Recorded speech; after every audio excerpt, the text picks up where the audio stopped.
گائے کاٹنی کیسے؟ پہلی بات، آپ قصائی کو کنٹرول کرنے کا طریقہ کسی انسٹیٹیوٹ میں جا کے سیکھیں آپ، کیونکہ گائے سے زیادہ بقرعید کے دنوں میں قصائی کو کنٹرول کرنا مشکل کام ہے. حقیقت بتا رہا ہوں آپ کو. قصائی گڑبڑیں کرتے ہیں. پہلی بات، قصائی کیا کرتا ہے، کیونکہ اس کے پاس اس 3 دنوں میں نا بقرعید کے، قصائی سے زیادہ مہنگا دنیا میں کوئی آدمی ہوتا نہیں ہے. 3 دنوں سے پہلے بچڑا جو مہنگا تھا نا، اب بچڑے اس کی ساری قیمت کدھر چلی جاتی ہے؟ قصائیوں کی طرف. اب قصائی کی ویلیو ہے. تو قصائی پکڑائی میں نہیں آتے، ان کو ہوتی ہے جلدی. آپ لائے، پہلی گڑبڑ قصائی یہ کرتا ہے کہ جانور کو گرایا، منہ میں ہوتا ہے اس کا گٹکا، منہ میں ہوتا ہے پان، منہ ہلا ہی نہیں رہا ہوتا، تکبیر ہی نہیں پڑھ رہا ہوتا. وہ کیسے پڑے گا جب اتنا بڑا گٹکا منہ میں رکھ کے پیک کے ساتھ بیٹھا ہوا ہے؟ تو تکبیر نکلے گی تو گٹکا ضائع ہو جائے گا نا اس کا. نہیں آ رہی میرا خیال ہے بات سمجھ میں.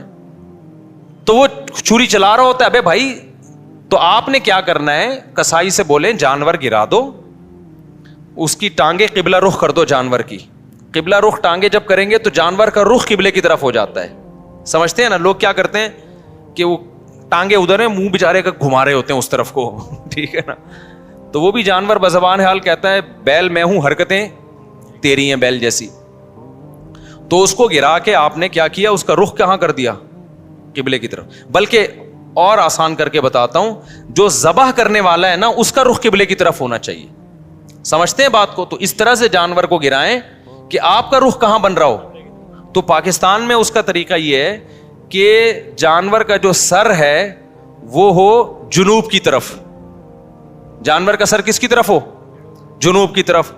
دم کا رخ کس طرف ہو؟ شمال کی طرف. اور ٹانگیں کس طرف ہو جانور کی؟ قبلے کی طرف. تو اس سے آپ کا ہاتھ بھی صحیح بیٹھے گا، آپ کا سینہ کس طرف ہو جائے گا؟ قبلے کی طرف ہو جائے گا. سمجھ رہے ہو؟ لیکن یہ اس جانور کے ساتھ جو آسانی سے اس کام کے لیے تیار ہو جائے. بعض دفعہ جانور اتنا خطرناک ہوتا ہے کہ اس کو گھمانے میں بہت ٹائم لگتا ہے، تو پھر قبلے کی طرف رخ کرنا کوئی ضروری عمل نہیں ہے. جیسے تیسے اس کو کاٹ کے جانور کو بھی تکلیف سے بچاؤ، خود بھی ٹینشن سے بچو. کیونکہ بعض دفعہ اتنی مشکل سے گرائے، قابو میں نہیں آ رہا، اس کو قبلہ رخ گھمانے کی جگہ نہیں مل رہی، اتنے چکر میں جانور ہی اٹھ کے اس نے آپ کو قبلے کی طرف لٹا دیا. سب لوگوں سب لیٹے ہوئے ہیں. ٹھیک ہے نا؟ ایسے بڑے واقعات ہوئے ہیں. تو کوئی تگڑا قسم کا جانور ہے، کنٹرول میں نہیں آ رہا، تو پھر تو جیسے تیسے ہو کر لو، تاکہ جانور کو بھی تکلیف نہ ہو، آپ کو بھی نہ ہو. لیکن نارملی اگر آسانی سے پاسبل ہو تو آپ نے کیا کرنا ہے کہ یہ بھی کر سکتے ہیں کہ اس کا سر شمال کی طرف ہو اور دم جنوب کی طرف ہو. یہ بھی صحیح ہے. مطلب یہ کہ ایک رخ اس کا شمال کی طرف اور ایک جنوب کی طرف. تو پھر پاؤں کس کی طرف ہوں گے؟ قبلے کی طرف. پھر آپ جب ذبح کرو گے نا تو آپ کا رخ کس طرف ہوگا؟ قبلے کی طرف. تو قصائی سے آپ چھری لے لیں. بعض دفعہ قصائی غیر مسلم بھی ہوتے ہیں، تو غیر مسلم کا ذبیحہ بھی اسلام میں حلال نہیں ہے. مشرک بھی ہوتے ہیں بعض دفعہ. میں نہیں کہہ رہا وہم کریں خام خواہ میں قصائیوں کی رپورٹ وہاں طلب کا شناختی کارڈ دکھائے، اسلام لکھا ہے کہ نہیں لکھا، اتنی تکلف کی ضرورت نہیں ہے. لیکن احتیاط کرنے میں میرا خیال ہے کوئی حرج. قصائی کو پہلے سے جانتے ہیں تو ٹھیک ہے، نہیں جانتے تو پھر خود ذبح کر لو بھائی، سنت ہے نا یہ. کیا خیال ہے؟ ہمارے نبی نے تو خود جانور ذبح کیا ہے، بیگم سے بھی ذبح کروا سکتے ہیں. تو اب آپ نے، بیگم سے اس لیے کہہ رہا ہوں کہ بعض لوگ سمجھتے ہیں کہ عورت ذبح نہیں کر سکتی، حرام ہو جاتا ہے، کوئی ایسا کچھ نہیں ہے. تو وہ بھی ذبح کر سکتی ہے. باقی زیادہ اس میں تفصیل میں نہیں جانا چاہتا. اب آپ نے کیا کیا کہ رخ آپ کا قبلے کی طرف ہے. قصائی سے صرف یہ پوچھ لیں چھری رکھنی کہاں پر ہے، کیونکہ ہمارے ایک جاننے والے نے بکرا ذبح کیا، یہاں سے کاٹ دیا، اتنی لمبی گردن اس کی. تو اتنا بھی نہیں ہوتا بھائی، جہاں سے کاٹنا ہے وہاں سے کاٹو. تو رکھ کے آپ نے زور سے بسم اللہ اللہ اکبر پڑھنا ہے. آہستہ سے نہیں پڑھنا، بلکہ آہستہ سے پڑھ لیں گے تو بھی قربانی ہو جائے گی، لیکن زور زور سے کیا پڑھنا ہے؟ بسم اللہ اللہ اکبر. اور علماء کہتے ہیں قریب والے لوگ بھی پڑھیں تاکہ چھری چلانے والے کو یاد آ جائے. آپ نے جب ذبح کیا تو صرف 4 رگیں کاٹنی ہیں اس کی.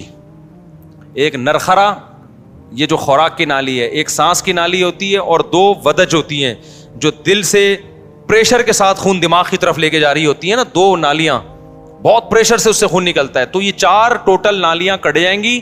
اس کے بعد مزید کچھ نہ کاٹیں. آج کل قصائی کاٹتے چلے جاتے ہیں کیونکہ وہ چاہتے ہیں جانور جلدی ٹھنڈا ہو جائے، پھر جا کے وہ اندر نلی پہ چھرا مارتے ہیں اندر. اس سے جانور ٹھنڈا جلدی ہو جاتا ہے، لیکن اس کا نقصان کیا ہے کہ جانور کا خون جسم سے اچھی طریقے سے نہیں نکلتا. ذبح کرنے میں جو ایک بہت بڑی حکمت ہے وہ ہے کہ جانور کی باڈی سے اس کا خون نکل جائے سارا. خون اچھی چیز نہیں ہے. اب گورے بھی اس بات کو مان رہے ہیں, وہ بھی ذبح کی طرف آ رہے ہیں کہ بلڈ نکلنا چاہیے, خون میں بیماریاں ہوتی ہیں, خون کوئی انسانوں کے کھانے کی چیز نہیں ہے.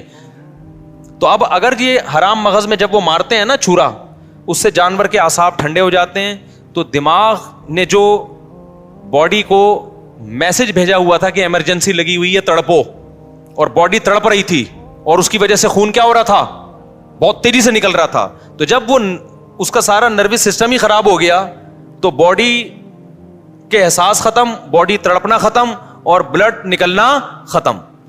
تو قصائی لوگ یہ کام کرتے ہیں تاکہ جب گوشت کے اندر خون زیادہ رہے گا نا, عام دنوں میں یہ اس لیے کرتے ہیں کہ گوشت میں خون رہے گا تو گوشت کا ویٹ زیادہ ہوتا ہے, تو اکنامیکلی ان کو وہ سستا پڑتا ہے. اس کے نقصان کیا ہوتا ہے, پبلک کو بیماریاں کھانے کو ملتی ہیں. عام گوشت جو مارکیٹ میں مل رہا ہے نا, اس میں کیا ہوتا ہے, بلڈ رہ جاتا ہے, صحیح طرح وہ ذبح نہیں کرتے, چھرا مار دیتے ہیں اندر, جانور ٹھنڈا ہو گیا, گوشت میں بیماریاں رہ جاتی ہیں خون کی وجہ سے, وہ نقصان ہے. اور بقرعید میں کیا کرتے ہیں, بقرعید میں ان کو جلدی ہوتی ہے, یہ اکنامیکلی ان کو نقصان ہوتا ہے کہ اگر ہم نے جانور کے ٹھنڈا ہونے کا انتظار کیا تو اتنی دیر میں ہم 10 بچھڑے اور گرا سکتے تھے. ہمیں وسیم کے یہاں بھی جانا ہے, غفار کے یہاں بھی جانا ہے, ستار کے یہاں بھی جانا ہے, سارا یہ تھوڑی کہ ہم اس کے ٹھنڈا ہونے کا انتظار کریں گے. تو لہذا وہ فوراً کیا کرتے ہیں, اندر چاقو مار دیتے ہیں, چورا گھونپ دیتے ہیں تاکہ ٹھنڈا ہو جائے جلدی.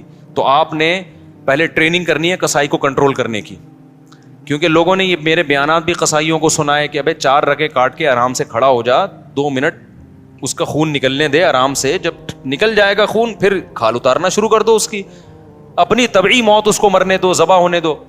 لیکن قصائی کو پتا ہے کہ بھائی اگر یہ تو میں تو دیر ہو جائے گی مجھے, تو آپ اس کو بیان سنائیں, سمجھائیں, قصائی باز نہیں آتا. تو اس لیے میں بار بار کہتا ہوں کہ آپ نے جو جس کھونٹے سے جانور کو باندھا ہوا تھا نا, 4 رگے کاٹ کے تھوڑی دیر کے لیے وہاں سے قصائی کو باندھ دیں آپ. معذرت کے ساتھ قصائیوں سے پیشگی معذرت, وہ بھی ہمارے دوست یار ہیں بھائی, اسی سوسائٹی کا حصہ ہیں, لیکن کنٹرول میں ہی نہیں آتے نا, وہ کرتے ہیں, وہ نہیں مانتے. تو آپ نے تھوڑی دیر کے لیے جتنے بندے بیل پر تھے وہ سارے بیل کو چھوڑ کے کس پہ آ جائیں, قصائی پہ آ جائیں, اس کو کنٹرول کریں. وہ کاٹے گا, اندر تک کاٹتا رہے گا, اس کو بولے 4 رگے کٹ گئی بس, سمجھ رہے ہو, اس سے گوشت میں ذائقہ بھی آئے گا.